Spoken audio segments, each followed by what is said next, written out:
Ayan. Salamat sa napagandang introduction. Tandaan po natin, hindi lahat po ng may tsura ay artista. Yung iba po, preacher din. Okay. Ayan, magandang umaga po sa inyo lahat. At may first timers po ba tayo? Okay, lahat tayo luma na. Okay, bilang po tayo. Okay, yung bago po pala. Ayan, masaya po kami na makasama po kayo sa pagdiriwang na ito. Kayo Sunday. Maraming salamat po.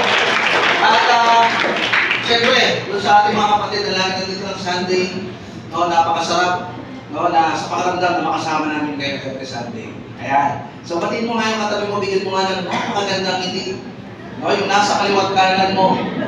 Ayan. Ang ganda pala tingnan dito, pag kayo mga nakausap mo ay nakangiti. Ano?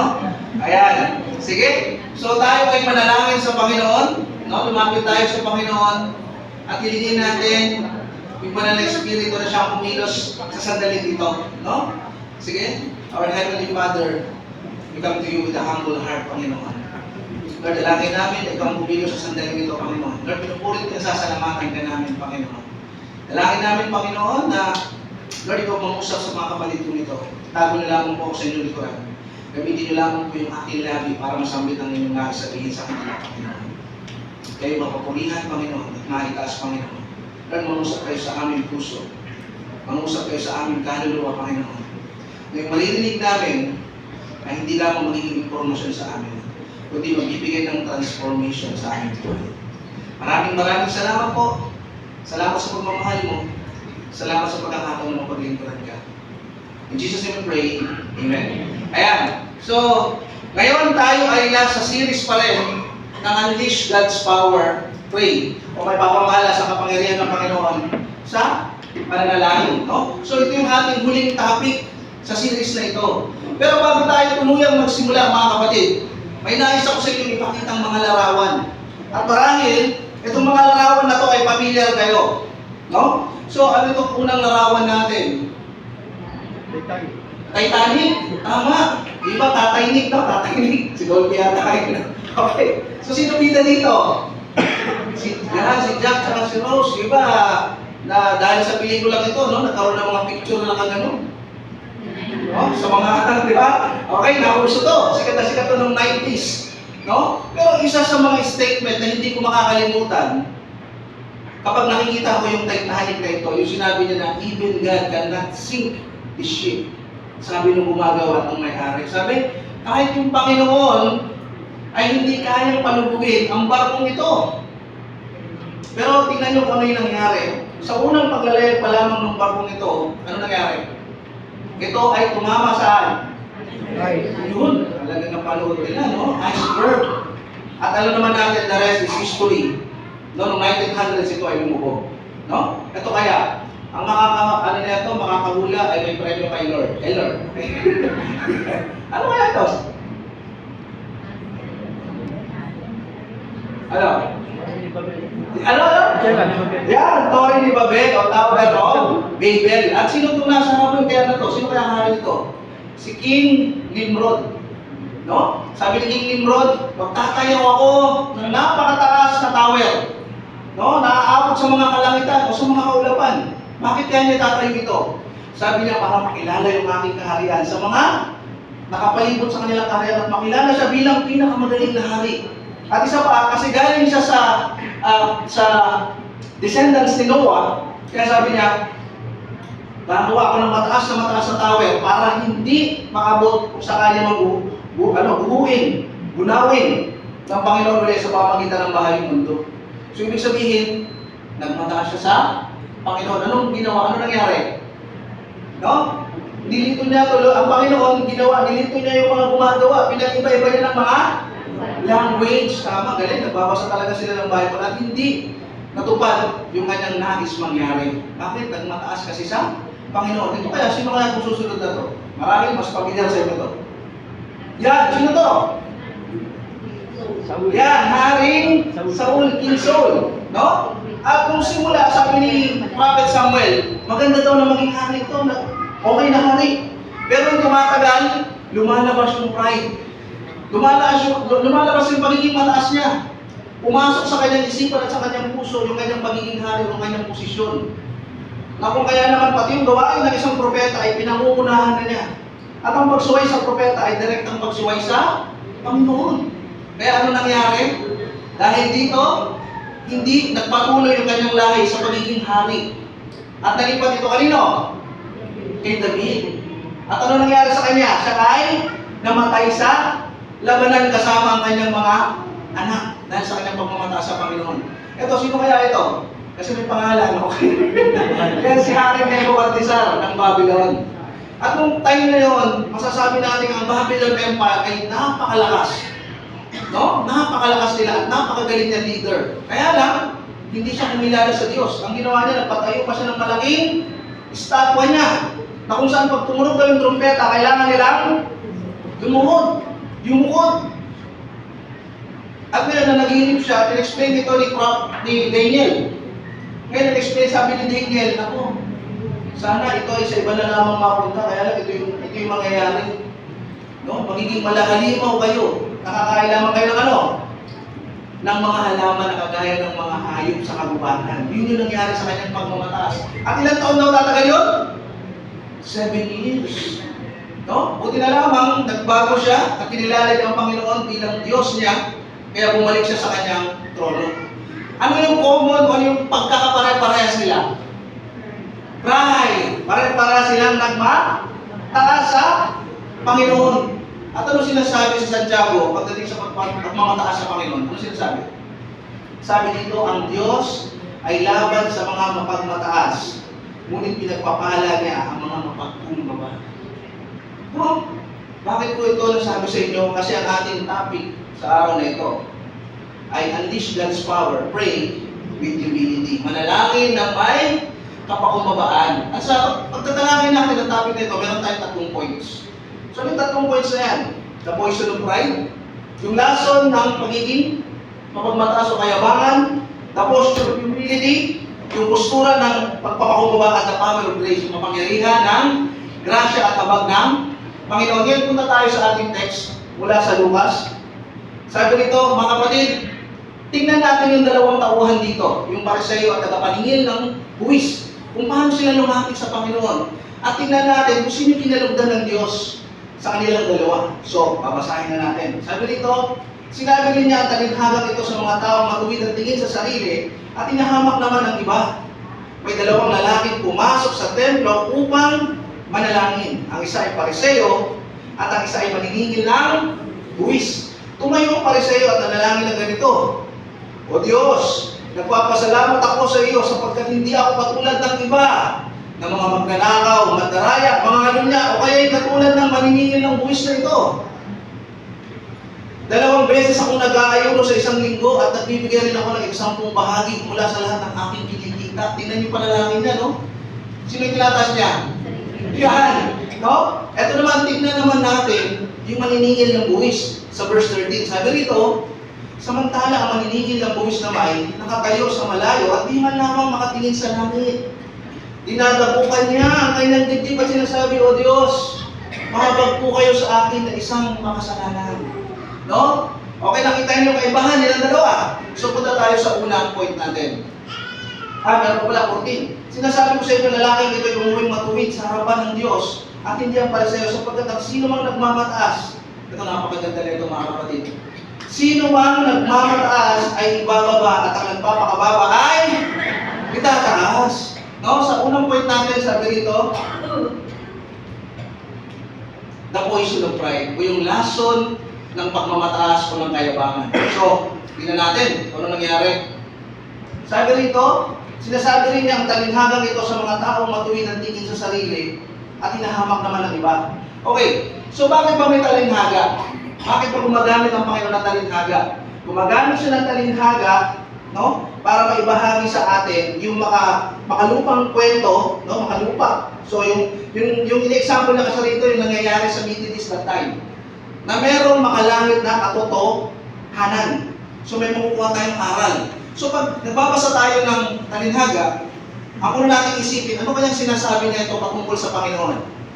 Ito dapat nating tandaan pag tayo ay nakikinig ng nagbabasa ng talinhaga. Pangalawa, ano kayang sinasabi nito sa katayuan ko sa Panginoon, sa relasyon ko sa Panginoon? No, so pag nagbabasa tayo ng talinhaga. Sabi dito, para kanino itong talinhaga na to? Para sa taong pinatingin sa sarili at hinahamak naman ang iba. So punta tayo sa verse 10. Oh. Yun. May dalawang lalaking pumasok sa templo upang manalangin. Ang isa ay Pariseo at ang isa ay maniningil ng buwis. So may dalawang tauhan, yung Pariseo at yung maniningil ng buwis. So may dalawa rin silang uri ng paglapit. Nabasa natin kanina, di ba?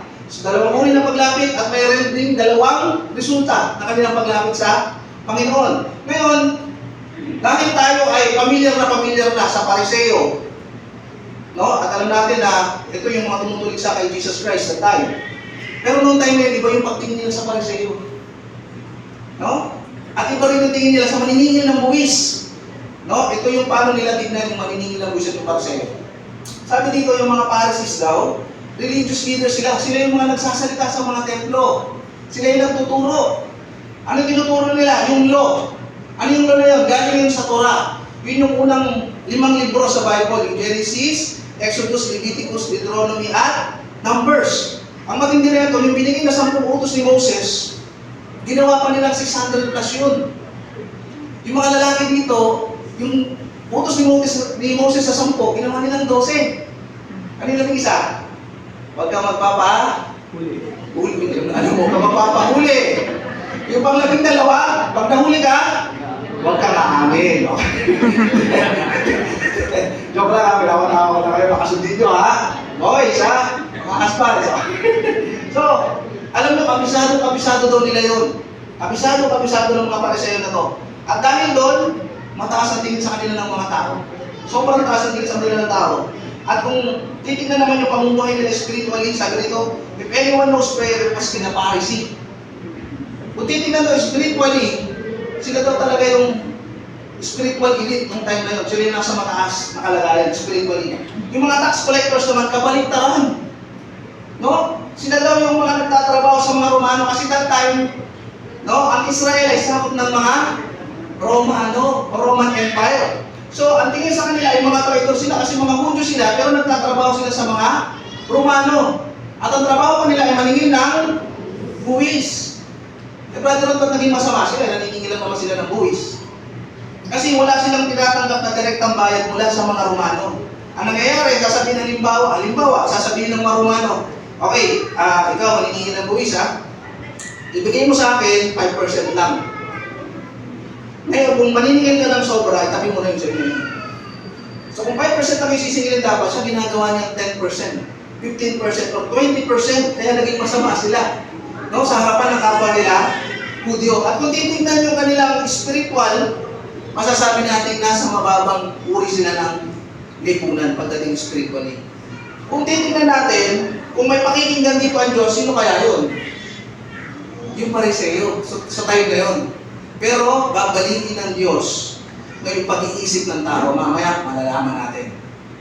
Sabi dito, tumayo ang Pariseo at nanalangin ng ganito, O Diyos, nagpapasalamat ako sa iyo sapagkat hindi ako katulad ng iba ng mga magnanakaw, mandaraya, mga kalunya, o kaya katulad ng maniningil ng buwis na ito.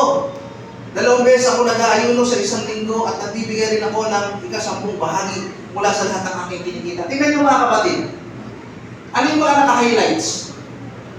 Puro ako. Nananalangin siya, pero hindi ito patungkol sa Panginoon. Hindi ito papuri sa Panginoon. Kanino yung papuri? Sa Kanya. At pag in-English natin to, translate natin sa English, ito yung kalalabasan. God, I thank you that I am not like other people, extortionists, unrighteous people, adulterers, or even like this tax collector. I fast twice a week, I give a tenth of everything and get. Puro ay. Puro ay. No? At ito kapahamakan, no? Kapag lagi natin ang papuri ay sarili natin, naglaro ng basketball, grabe, nakita ko ba yung mga layup ko kanina?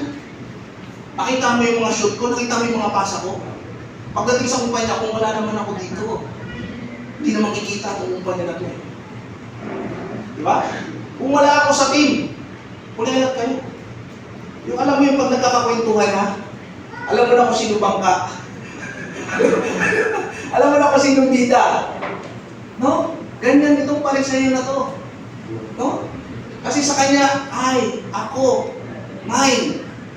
No? At ang sinasabi sa atin ng Panginoon ngayon, check natin yung heart natin. Check our hearts. No? Ganito rin kaya tayo. At alam nyo ba, dito hindi na sentro ang Diyos. Sino sentro niya? Yung kanyang sarili. At alam natin yung pride at sin, sinong center? Tayo. Kaya nagkakaroon ng pride. Kasi hindi ang Diyos ang sentro natin, kundi ang ating sarili. Na nagre-resulta ng kasalanan. So dapat, sino ang dapat natin maging sentro? Ang Panginoon. Ang Panginoon. No, sabi rito, ang mga tao nagmamataas at mabuti at tingin sa sarili ay nagtitiwala lamang sa kanilang sarili. No, meron silang way ng kaligtasan. Meron silang way ng sarili nilang paglapit sa Panginoon. Pero ano sinasabi ng Bible tungkol dito? Ito'y kapamakan. Sabi dito, may mga taong matuwid sa tingin ng tao, ngunit kamatayan ang dulo nito. Sabi, no? So, lapit tayo sa Panginoon. Sabi rito, O Diyos, nagpapasalamat ako sa iyo sapagkat hindi ako katulad ng iba. Itong pariseo na to, anong ginagawa niya? Anong ginagawa niya? Minamaliit niya yung iba. Dahil sa kanilang kahinaan spiritually. Minamaliit niya. Bakit? Ang mga tao may spiritual pride. Eh ano? Ang mga tao nagmamataas at mabuti at tingin sa sarili ay minamaliit ang iba. So sila ay humahatol. Hinahatol na nila yung kapatid nila. Itong hina naman ito spiritually. Ang hina naman nito. At ano sinabi sa Mateo pagdating sa paghatol sa kapatid? Ano sabi? Sabi rito, oh! Next! Okay. Ayan. Sa mga kapatid, huwag tayo pumatol. No? Okay? Gumagawa ng kaaway ng paraan para hindi mahulog. Okay. Yeah, next! Yun! Ayan. Sabi dito, huwag kayong humatol ng kayo hindi hakulan sapagkat hahakulan kayo ng Diyos ayon sa paghatol ninyo sa iba. At susukatin kayo ayon sa panukat na ginagamit ninyo sa iba. Bakit mo pinapansin ang puwing sa mata ng iyong kapatid ngunit hindi mo pinapansin ang krusong nasa iyong mata? Bagamat itong mga pariseo na ito nung time na yun, nagtuturo sila ng salita ng Panginoon, pero sila ay tao din. Sila ay nagkakasala din. Kaya ang sabi, huwag mong tignan yung kahinaan ng iyong kapwa. Bagkos, ipanalangin mo sila, no, na ang Diyos ang kumilos sa kanilang puso para sila ay mabago. At huwag tayong magmadali na sila ay mabago. Kasi tayo, hindi naman tayo nagmadali. No? Ako, pinagtsagaan din naman ako ng asawa ko eh. No? Dati yung mic, ginagamit ko lang sa ano to, sa videoke. Hindi ko akala magsasalita rin ako dito. Salamat sa asawa ko na pinagtsagaan ako. At pinanalangin ako nang dahil doon, nagkaroon ng transformation sa grasya ng Panginoon ng aking buhay. Pero kung matagal ka naman na dito, baka naman 5 years, 10 years, 15 years ka na dito, hindi ka ba din nagbabago? Ito rin ay pangungusap sa atin. Marami narinig nyo na itong kwento na ito. Alala ko tuloy, yung uncle ko, nung kami nagbakasyon sa Leyte, yung uncle ni Mrs. May alaga siyang kambing. At alam mo, yung kambing na yun, nagtataka ako, sabi ko, nung unang nakita ko siya, mas mahaba yung kaliwang sungay kaysa sa kanan. Nung mga ilang araw na kami sa Leyte, sino mga taga-Leyte rito? Yan, mga Bisaya. Okay. Nagapangasinan ako yan. Yung misis ko yung taga-Leyte. Okay. Pero masaya ako na taga-Leyte kayo. Kapit-bahay kayo ng misis ko. Okay? So, nagapangasinan po ako. May tagapangasinan pa rito? Okay, bakasyonista lang po ako. Nagapangasinan po ako sa Magaldan. No? Okay. So, eto na nangyari. Kung tinitingnan ko, sabi ko, bakit kaliwa mataas? Yung kanan may ikli. Nung sumunod na araw, mas mataas yung kanan, mas may ganyan kaliwa. At sa mga susunod na araw, nakita ko nakukul na yung sungay ng kambing. Pinagmasdan ko, sabi ko, bakit ganun yung nangyari? Pinagmasdan ko yung uncle ko, ang ginagawa pala ng uncle, ni Mrs., no? Kinukuha niya yung kambing, nasa gilid ng church eh. Kinukuha niya yung kambing, dadali sa kabilang kalsada, kasi maraming damo doon, maghapong kakain doon. Pinagmamasdan ko, tapos maghapong din kumain, dadalhin ulit ko sa gilid ng church, at napansin ko yung gilid ng church, rock pa. Alam niyo rock? Hindi pa ganyan finish. So, paano pa siya magaspang? Ang ginagawa pala na itong kambing na to, kaya pala nawawala ang sungay niya. Siyempre, maghapon nakadamo. Ang trip niya, isa-isa yung kanyang sungay sa gilid ng pader ng church. Ang sabi ko, mabuti pa itong kambing na to. Napadikit lang sa church na wala yung sungay. Yung iba rin ko nasa loob na may sungay ka rin. Tanungin mo kaya katabi mo, sabi mo, may sungay ka pa rin ba? No? So kaya mga kapatid ha, baka tagal ko na rin to. No? Kailangan makakas sa sungay na yun. Okay. Kaya next, ano sabi dito? Sabi nga dito, Diyos, kapapasalamat ako sa iyo sapagkat hindi ako katulad ng iba ng mga magnanakaw. Pandaraya, mga lamin niya ako kayo katulad ng maniningil ng buwis na ito. Ang taong may spiritual pride ay inukumpara yung kanyang sarili. No, sa iba, mas mahaba ako mag-pray 2 hours and 3 months. Okay. Nagpapasa ako ng Bible, grabe binabasa ko yung Bible. Isang araw lang, kaya ko tapusin lahat yan. Grabe, no? Grabe yan. Kinukumpara. No? Lahat ng mga ministry, lalaki siya, lahat ng mga ministry, talagang pinasukan ko na, naging assistant pa ako ng WOW eh. Sige ko, wow, assistant siya. Sobrang sipag. No, kinukumpara. Bakit? Ang tao may spiritual pride daw, kinukumpara. Sabi dito, ang mga taong nagmamataas at mabuti ang tingin sa sarili ay inahambing ang kanilang sarili sa iba, hindi sa Diyos. Ang pinipili pa niya yung mahihina talaga. Para makita lang na mas mataas siya, kagaya ng Pariseyo na to. Pero dapat ang isipin natin, yung kagaya ni Pablo. No, si Pablo, nung pupunta na siya ng Jerusalem at malapit na siyang mamatay, no, ito yung sinabi niya. Sabi niya, subalit walang halaga sa akin ang aking buhay. Magawa ko lamang ang aking tungkulin at matapos ang gawain tinanong ko mula sa Panginoong Hesus. Ang pagpapahayag ng magandang balita tungkol sa kagandang hulog ng Diyos para sa tao. Mga kapatid, huwag mong ikumpara yung sarili mo sa iba. Bakit siya ang galing niya mag-talk? Bakit siya ang galing niyang tumugtog? Bakit siya ang galing unahan na niyang group? Bakit siya ang sipag-sipag niya? Huwag natin kumpara. Sinasabi sa akin dito ni Pablo, may kanya-kanya tayong misyon. May kanya-kanyang plano ang Diyos sa atin. At alam niyo mga kapatid, tuklasin mo yung gift na meron ka. At usually yung gift na yan, dyan nakakulit yung pinagagawa sa inyong Panginoon. At kung natuklasan mo yung gift na yan, ialay mo yan sa Lord. Ialay mo yan sa mga tao. No? Kasi yan yung mission na binibigay sa atin ng Panginoon. No? Connected yan. Bakit? We are not here to compete, but we are here to complete. No? Nandito tayo hindi para makipagkompetensya. Nandito tayo para kumpletuhin yung gawain ng Panginoon. Bakit ano sinasabi sa Bible? Tayo daw ay iisang katawan. Sino ang ulo? Ang Panginoon sabi dito, ayan o, si Kristo tulad ng isang katawan na may maraming bahagi. Kahit na binubuo ng iba't ibang bahagi, ito'y nananatiling isang katawan, kaya huwag natin kumpara yung sarili natin. Ang Diyos ang ulo, ang Panginoong Hesus, yung iba kamay, yung iba paa, yung iba ilong, magkakaiba tayo ng tungkulin sa church. Pero pag pinagsama-sama mo yan, nabubuo ang isang katawan. Pansinin mo, sumakit lang yung pinakamaliit mong ingrown, apektado na buong katawan. Sumakit lang yung ngipin mo, sinusubukan na sumakit ang ngipin, hindi ka na makatulog. Kaya lahat tayo mahalaga sa church. Lahat ng ginagawa natin dito mahalaga sa Panginoon. No? Kaya huwag mong ikumpara yung sarili mo. No? Yung iba talaga may itsura lang. Pero huwag mong ikumpara yung sarili mo. Napatawa ko lang kayo. Huwag mo ikumpara. No? May pinagagawa rin sa iyo ang Panginoon dahil nasa isang katawan tayo.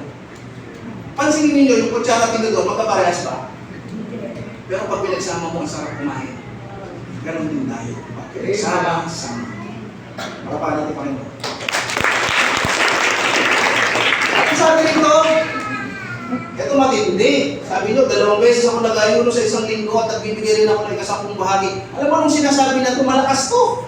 Sinasabi niya ito na malakas. Isipin mo yung katabi mo, sasabihin niya, buti na lamang hindi ako kagaya na yung katabi ko sa bungero. Babaero. Yung katabi na babae, buti na lang hindi ako kagaya na yung katabi ko marites. Isipin mo naririnig pa. No? Ito matindi. No? Bakit? Anong sabi nito? Ang nagmamataas daw ay ang tingin sa sarili ay nakatingin sa kanyang mabuting gawa. At alam ninyo, wala tayong may pagmamalaki sa Diyos. Bakit anong sabi sa Isaias? Sabi sa Isaias, ang mabubuting gawa natin, maruming basahan ng katulad.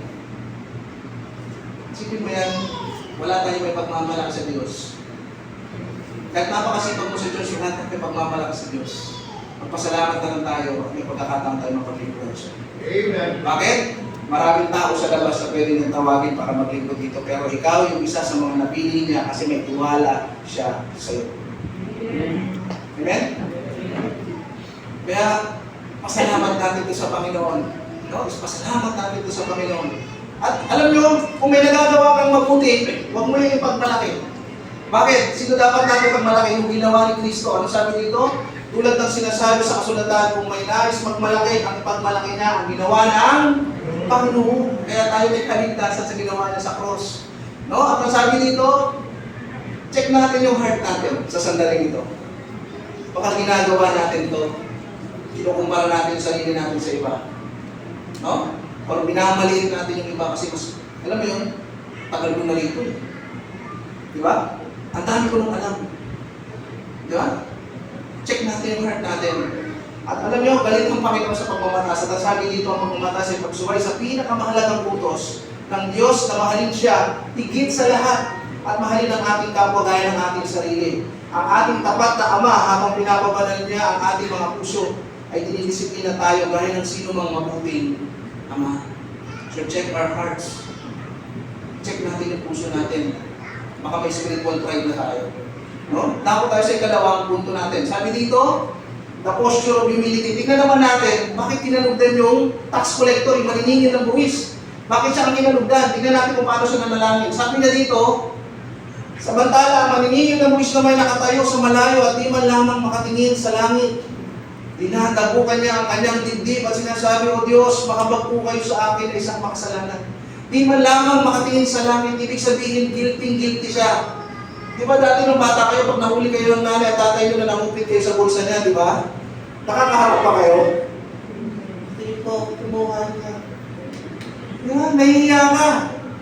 Mga batang 90s.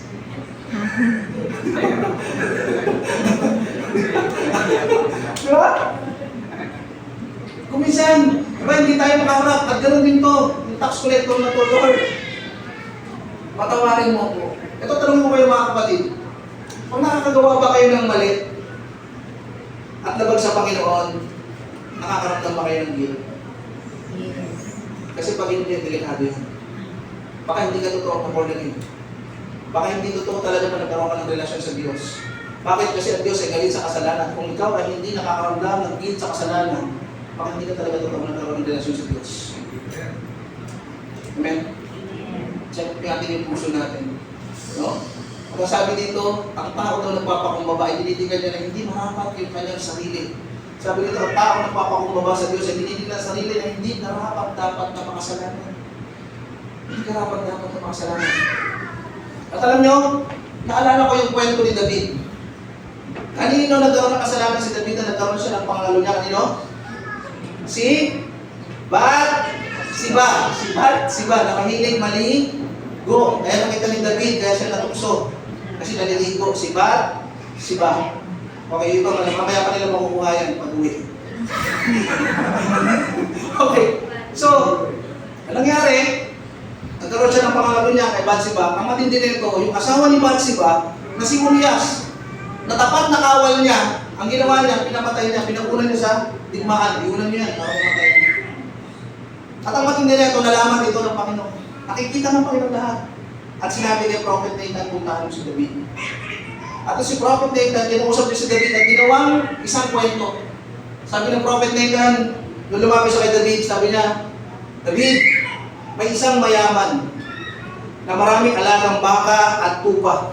At meron isang kapitbahay na mahirap na bumili ng isang tupa at kanyang inalagaan ng gusto na parang itunuloy niyang anak, pinaliliguan niya, pinapakain niya, hinahanggan niya pa, pinulungan niya pa. At dumating yung bisita nitong mayaman. Ayaw niyang bawasan yung kanyang mga baka at mga alaga at tupa para ihandog at ialay doon sa kanyang bisita kasi bisita maghahanda. Ang ginawa niya, kinuha niya pa yung tupa ng mahirap at yun ang hinanda doon sa bisita ng mayaman. Nung narinig ito ni David, galit na galit si David. Sabi niya, dapat sa taong yan ay mamatay. At kung ano yung kinuha niya doon sa taong mahirap na yun, dapat ibalik ng 4 na beses. Alam mo kung sabi ni Prophet Nathan? Ikaw yung tao na yun. Kapag nahabang si David, sobrang lungkot sa nagawa ng kasalanan. At ito yung kanya nagawang panalangin sa Panginoon. Ito yung nagawa ng awit. Sabi rito, ako'y kaawaan mo, o mahal kong Diyos. Sang-ayon sa iyong kagandahang loob, mga kasalanan ko iyong pawin, ayon din sa iyong pag-ibig sa akin. Linisin mo sana ang aking karunhan at patawarin mo ang aking kasalanan. Alam niyo, makasalanan din si David. Pero anong tawag sa kanya ng Panginoon? A man after God's own heart. Ano kaibahan nila ni Saul? Ni Haring Saul? Si Saul kung nagkamali, pinagtatanggol pa ang kanyang sarili. Pero si David, pag nagkakamali, sobrang lungkot ng kanyang puso na lumalapit sa Panginoon. Bakit? Mga kapatid, kung tayo makasalanan at lalapit tayo sa Panginoon, willing siyang patawarin tayo. Bakit ano sinasabi sa salita niya? Sabi rito, subalit kung ipapahayag natin ang ating mga kasalanan, patatawarin tayo ng Diyos sa mga ito, at nililisin tayo sa lahat ng ating kasalanan sapagkat sila'y tapat at matuloy. Kaya, lapit tayo sa Panginoon, Lord. Ano man history meron ka, baka meron dito, natingin mo sa sarili mo, napakarumi. Baka tingin mo sa sarili mo, napakasama mo. Sinasabi sa atin dito ng Panginoon, lumapit ka sa akin. Lumapit ka sa akin, magpakumbaba ka sa akin. No? At willing ka ng patawarin. No? At sabi dito, dinadapukan niya ang kanyang dibdib. Dinadapukan niya. Sobrang nagsisisi siya. No? Kaya ba pag nagkakasala ba kayo, nararamdaman niyo ba yung bigat? May isang kabataan nagtanong sa isang pastor. Sabi ng kabataan, Pastor, lagi na lang kayo nagtuturo na ang kasalanan ay mabigat. Gano'n ba kabigat ang kasalanan? 50 kilos, 60 kilos, 70 kilos, o 80 kilos? Napaisip yung pastor. Okay. Halimbawa may patay. Daganan mo ng isang tonelada, 1,000 kilos. Tingin mo yung patay na yung mararamdaman niya yung bigat ng kasalanan. Kaya hindi natin nararamdaman yung kasalanan, baka patay tayo spiritually at wala talaga tayong relasyon sa Diyos. Check our heart. Pagka nakakagawa ka ba ng kasalanan doon, nakagawa na naman ako, nanood na naman ako ng sexy ko, sige. Lord, ihaya na naman ako ng mga kasugal ko. Lord, napasyat na naman ako, isa lang naman eh. Isang case. Di ba? Lord, kasala na naman ako. Nararamdaman ba natin yung bigat? O parang nilalaro lang natin yung Christianity? Alam niyo yung laro ng Christmas party? Yes? No? May pagkakataon ng Christian ako. Ang tawag doon, half Christian. Ano ka malalanggan? May pagkakataon na no ka. Hindi ko dyan. Pag mga ganyan ko sabihin, no ko dyan. Di ba? Okay? So dapat nararamdaman natin yung bigat. Alam niyo, napakasarap pag-aralan. Ito sasabihin ko sa inyo. Mga kapatid, February, no? So, katatapos ng January, mag-aaral tayo ng Bible. Kasi nung pinag-aaralan ko to, yung mahabag, sabi rito, O Diyos, mahabag po kayo sa akin na isang makasalanan. Nung pinag-aaralan ko to, sa English pala yung mahabag ay mercy. At sabi ko, bakit mercy? Ang New Testament ay sinulat sa Greek language, Greek. At hinanap ko, sabi ko, ano kaya kahulugan ng mercy sa salitang Greek? Sa salitang Greek pala, ang mercy sa Grego ay ilios, na nagmula sa salita para sa langis ng oliba or olive oil. Ang langis ng oliba ay ginagamit upang gamutin ng mga sugat. Itong tax collector na to. Kaya sinabi niya, have mercy on me, Lord. Kasi alam niya na ang kayang gumamot sa kalagayan niya ay ang Panginoon. No? Nakapapawi. Bakit nakapapawi? Kasi sobrang lungkot ng kanyang nararamdaman. Sobrang bigat. At alam niya, ang Diyos lang. Sa sobrang lungkot niya, sabi na nakakalimutan talaga ay Diyos. At ang pinakamatinding sakit na meron tayo ay ang kasalanan at siya ang nagpapagaling. Sabi nito, ito ay mga salitang nasa Diyos at siya lamang ang may kakayang gawin sa ating buhay. Sabi ko, nung pinag-aaralan ko ito, sabi ko, grabe Lord, yung pala yung ibig sabihin ng mercy. Kaya pala, nasubukan niyo ba yun? Pagka ang bigat-bigat ng nararamdaman mo, pero inilapit mo sa Lord, nakakatulog ka ng maayos. Hindi pa tapos yung problema, pero pag inilapit mo sa Panginoon, nagkakaroon ka ng kapayapaan sa puso mo. Kasi dati hinaharap mo ang problema na ikaw lang mag-isa. Di ba? Pero pag inilapit mo sa Diyos ito, nagkakaroon ng kagamutan sa loob mo. Bakit may problema to pero ang saya-saya? May pinagdadaanan, may sakit to. May sakit, pero pag nakita mo, ang sigla-sigla. Hindi dinadamdam yung sakit. Bakit itong tao na to, ang daming problema pinagdadaanan sa pamilya, nagkakaroon ng awayan. Yung iba naman, ang daming patong-patong na problema, pero nakikita mo masaya. Bakit naman peace? May peace sa loob kasi alam niya may Diyos na handang tumulong sa kanya. Natako tayo sa ating huling point with the power of grace. The power of grace. Alam niyo, simpleng talinhaga ito ng Pariseo at ng tax collector. Pero napakalaki, no, nag-spiritual truth na pinapakita sa atin dito. Yung Pariseo, tinitignan niya, no, yung kanyang achievements, yung kanyang mabubuting gawa, akala niya doon siya maliligtas. Kung titignan natin yung mga sinasabi niya dito, sabi niya, 2 beses ako nag-aayuno sa isang lingkod at bibigyan rin ako ng 10 bahagi mula sa lahat ng aking kinikita. Akala niya, yung achievements niya, doon siya maliligtas. Akala niya sa mga ginagawa niya, at marami, baka yung iba rito, ganun din yung ano natin eh, pag-iisip natin mga kapatid. Nung una nung nag-church tayo, sabi, saan ka punta? Ito mo, okay. Yung mga kabataan, alam nila yung sabi, saan ka punta? Punta akong church, mababawas ang kasalanan. Yeah? Maglilingkod ako sa Panginoon, bakit? Para matuwa siya sa akin. Sometimes gano'n yung tingin natin, at dahil para sa iyo, akala niya doon siya maliligtas.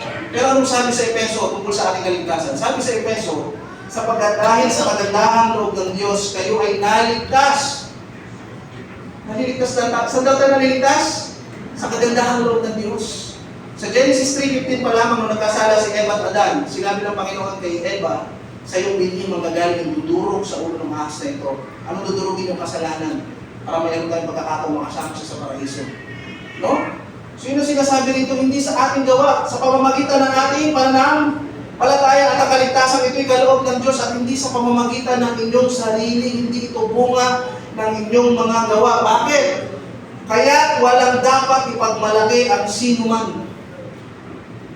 Hindi daw sa gawa natin, kasi kung pumunta tayo sa langit at basihan yung gawa natin, kaya tayo naligtas, magsusumbatan tayo sa langit. Ba't nandito ko sa langit? Nung December na may nangaraming sa inyo, nasasara ka ng bintana eh. Tapos nagbigay ka ng piso lang ako, 100.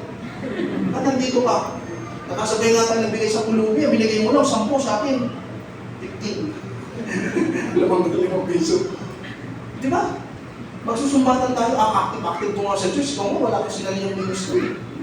Kung sa gawa ang basihan, magsusumbatan lang tayo, pwede natin sumbat pa sa Panginoon. Kasi pag kaya Lord, siyempre dapat nandito. Pero ang kaligtasan natin ay dahil sa ginawa ng Panginoong Jesus sa cross ng Kalbaryo, kaya tayo may kaligtasan. No? Upang ang sinuman ay walang ipagmalaki sapagkat tayo inalam ng Diyos. Saan papasok yung mabubuting gawa? Brother Rod, ibig sabihin wala na kwenta yung mabuting gawa. Kasi hindi pala ito mahalaga. Ang totoong Kristiyano, ang ugali ay ugali ni Kristo. Hindi ugali ng best friend na dating si Satanas. Di ba? Kaya dito papasok, sabi dito, ihukol natin ang ating buhay sa paggawa ng mabuti. Ito yung resulta. Ang resulta ito, yung kabutihan ng Panginoon na ginawa sa atin dahil naramdaman mo yung pag-ibig ng Diyos. Kaya ka nakakapaglingkod, kaya ka nakakagawa ng kabutihan ngayon no, sa iyong kapwa. At nakakapaglingkod ka sa Panginoon dahil naramdaman mo yung pag-ibig ng Diyos sa'yo. Napagkapat hindi ka karapat dapat, pero naramdaman mo yung pagmamahal niya, naligtas ka, kaya binibigyan ka pa ng pagkakataon para mapag-ibig siya. Amen? Ang sabi dito, yan ang layunin, pinili ng Diyos para sa atin ng una pa man. Kaya ito, mga kapatid, bawat isa sa atin may purpose. Bawat isa sa atin may purpose. May misyon na ibinibigay sa atin ng Diyos. Alamin mo yung misyon na yun. Kasama ka sa team. Sa basketball court, huwag mong pangarapin na isa ka lamang doon sa tagapanood, hey, go! I-shoot mo ang bola! Yeah. Huwag mong pangarapin lang na nandun ka sa gilid. Pero pangarapin mo na isa ka sa mga players. Sabi ko nga, dati, sabi ko kahit may referee lang ako eh. Ang mahalaga, may ginagampanan ako sa court. Sabi ko nga, kahit na taga-punas ng lungkot eh. Alam mo yun, mahalaga may ginagampanan ako sa Lord.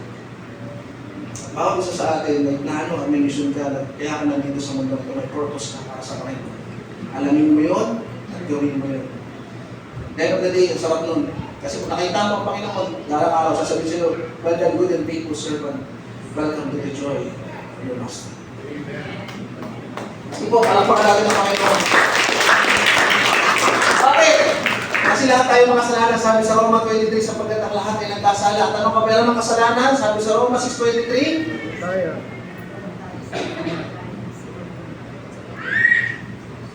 Yun. Sapagkat ang kamatayan ng kabayaran ng kasalanan, ngunit ang walang bayad na kaloob ng Diyos ay buhay na walang hanggan. Wala tayong ambag sa ating kaligtasan. Parang ikaw na nakatanggap ka ng regalo ng Pasko. Kung tinanggap mo yun, binayaran mo ba? Hindi. Kasi meron nang nagbayad, yung nagbigay sa'yo ng regalo. At yung buhay na walang hanggan yun ay may nagbayad na sa krus ng Kalbaryo, dumanak ang dugo ng Panginoong Isus doon para maging kabayaran ng ating mga kasalanan. Kaya wala tayong may pagmamalaki sa Panginoon. Dahil ito'y binigay niya sa atin ng nalipid. At wala tayong magagawa para sa ating kaligtasan. Ngayon, sabi rito, bakit si Kristo Jesus? Bakit si Kristo Jesus? Kasi siya nang daan. Sabi sa John 14:6, sumagot si Jesus, ako ang daan, ang katotohanan at ang buhay na walang hanggan. No? Walang makakapunta sa Ama kundi sa pamamagitan ko. Bakit sa pamamagitan niya? Kasi siya yung pinadala dito.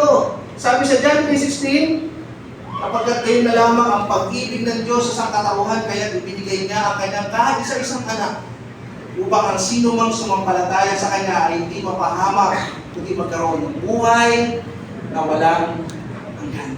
Kaya tayo mamahal ng Panginoon, na maski yung anak niya ay kaya niya ibigay para sa kaligtasan natin.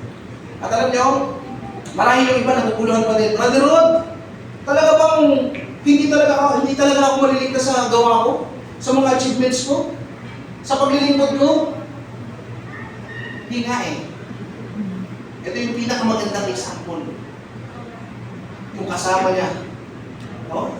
Sa krus nung siya ay pinako. Alam niyo nung time na yan, nung panahon ng mga Romano, ang pinakamabigat na parusa na pwede ibigay sa kanila nung time na yan sa tao ay yung pagpakapako sa krus. At pag pinako ka sa krus, ibig sabihin nun may ginawa kang karumal-rumal na kasalanan. Nung time na yan. Di ba nung time ng mga sinauna, sila electrical, di ba? Tapos, sa atin ang panahon ngayon, naging lethal injection. Nung time na yun, sa kanila, pagkapako sa cross. At masasabi natin na yung dalawang kasama ng Panginoong Isus dito, ay talagang sobrang nakagawa ng matinding kasalanan. Ano sinabi ng isa? Sabi niya, ngunit pinagsabihan naman ito ng kanyang kasama, wala ka namang takot sa Diyos. Ikaw ay pinarurusahan din tulad niya. Tama lang na tayo parusahan ng ganito. Dahil sa ating mga ginawa. Ngunit ang tao ito'y walang ginawang masama. At sinabi pa nito, Jesus, alalahanin mo ako kapag naghahari ka na. Sumagot si Jesus, sinasabi ko sa iyo, isasama kita ngayon sa paraiso. Ang tanong, nung sinabi ba ng Panginoong Jesus na nakapag-Bible study pa ba yan? Naka-attend pa ba yan ng Sunday service? Yan ba'y nakapag-GLC pa?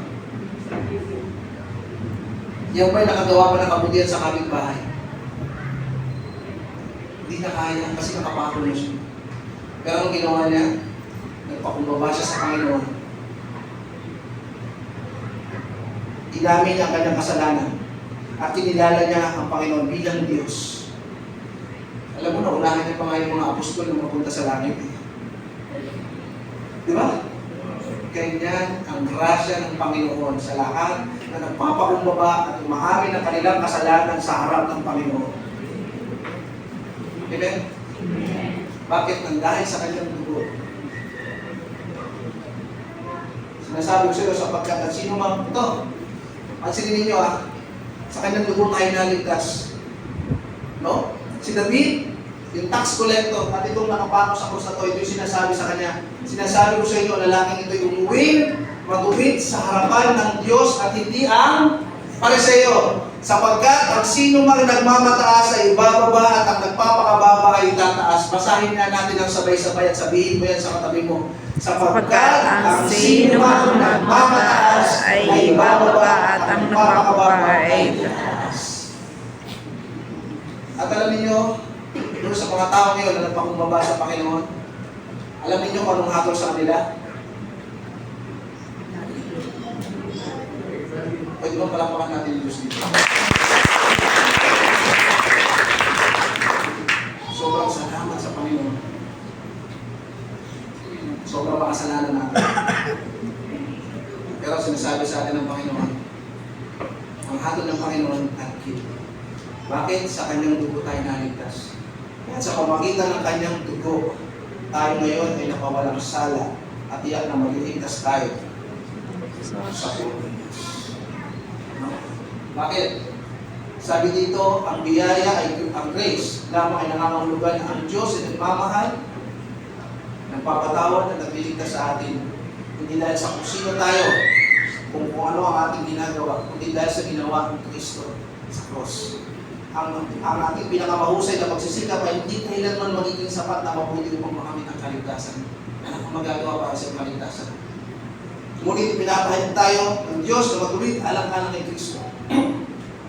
Natatanggap natin ang biyayang yun sa pamamagitan lamang ng pananampalataya.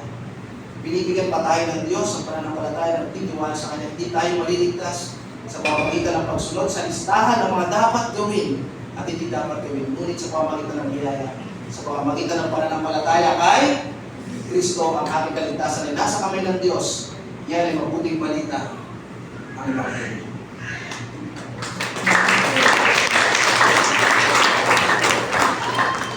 And ito yung challenge sa akin mga kapatid. No? Pag-uwi natin sa bahay, magkaroon tayo ng reflection sa mga tanong na to. Am I only performing? Ginagawa ko lang ba itong mga bagay na to kasi masarap na gawin? Performing ka na yung policy para sa'yo. No? Am I comparing myself? Am I comparing sa ibang tao? Am I boasting? Baka hindi natin alam, nagyayabang na pala tayo. O nagmamataas na pala tayo. Magkaroon tayo ng reflection. Ito yung challenge, ito yung assignment natin. Pag-uwi natin sa bahay, tanongin natin itong tatlong tanong na ito sa sarili natin. Alam niyo, nabasa ko yung LPG. Alam niyo yung LPG? Paano mo malalaman na sumisingaw yung LPG? Amoy. Pero ang natural gas daw pala ay walang amoy. Kaya ang ginagawa ng mga manufacturing company ng LPG, nilalagay nila ng substance, ang tawag ay mercaptan. Yung mercaptan na yun, yung masangsang na amoy, ilalagay yun. Para kung sakaling sumisingaw ng LPG, maamoy natin. Kasi kung hindi nila lalagay yun, disaster, kasi potensi lang sabog. Kasi walang amoy yun eh. And sometimes ganoon din yung ating puso. May mga natural dyan na dumadaloy na pag hindi natin chinek, kagaya ng pride, kagaya ng pagmamataas, kagaya ng pagtingin na mabuti ang sa sarili mong mata, it will cause a lot of damage sa ating buhay. Let's check ito tatlong bagay na ito. Mag-reflect tayo sa ating sarili. Amen? Amen. Tayo tayo lahat para tayo na lahat. Pwede mo bibigyan yung mata mo. At sa sandali ito, bibigyan kita ng 1 minuto para kausapin ng Diyos. Baka dumanay maraming taon, pero ang tingin mo pa rin sa mga bagay-bagay na ginagawa mo ay ito yung paraan para maligtas ka, magkaroon ng buhay na walang hanggan. Ilapit mo sa Panginoon yan. Panalangin mo sa Panginoon, the Lord, gusto ko magkaroon ng totoong relasyon sa iyo. The Lord, gusto ko magkaroon ng totoong kaligtasan na hindi dahil sa aking gawa, kundi dahil biyaya mo sa akin. Sa sandaling ito, kausapin mo yung Panginoon, bibigyan kita ng time. At humingi ka ng kapatawaran kasi kung minsan nagiging mayabang tayo, kasi ang dami nating dinadala sa Lord eh. Lord, ang bait-bait ko kaya. Lord, ang buti ko kaya, ang dami ko tinulungan. Masipag-sipag ko kaya, Lord. Ilapit mo sa Panginoon yan at humingi ka ng kapatawaran sa Panginoon. Lord, I thank you, Panginoon. Salamat, Panginoon, na pinakita mo sa amin ang katotohanan na Lord, hindi kami maliligtas sa aming gawa.